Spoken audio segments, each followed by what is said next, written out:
प्रशासनाला त्यांनी काल सांगितलं की हटवण्यात यावी, या बाजूला जे अतिक्रमण झालेलं ते काढण्यात यावं.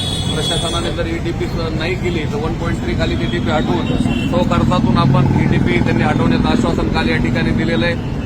MSRDCचे अधिकारी आणि नगरपालिका प्रशासनाचे अधिकारी काल या ठिकाणी आले होते आणि त्यांनी उद्याच्याला एक बैठक आयोजित करण्यात आलेली. या बैठकीत काय तोडगा निघतंय हे पाहिजे. या बैठकीत तोडगा नाही निघाल्यास या अतिक्रमणाचा प्रश्न जे आहे तो तीव्र होणार आहे. या ठिकाणी त्यांनी सांगितलंय किंवा महापुरुष स्मारक समितीच्या वतीनं उद्या या ठिकाणी रस्ता रोकोचं आयोजन शिवाजी महाराज चौक या ठिकाणी केलेलं आहे. यासाठी या शहरातील सर्व नागरिकांनी या ठिकाणी उपस्थित राहण्याचं आवाहन महापुरुष स्मारक समितीच्या वतीनं या ठिकाणी करण्यात येत आहे. कोणालाही त्रास होणार नाही, परंतु जाणीवपूर्वक लोकांना देखील त्रास झाला नाही पाहिजे.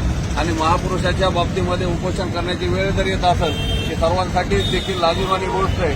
आणि या ठिकाणी जे युवक या उपोषणाला बसलेले आहेत त्यांना सर्वांचाच पाठिंबा वरतीवर जास्तीत जास्त प्रमाणात मोठ्या प्रमाणात मिळत आहे.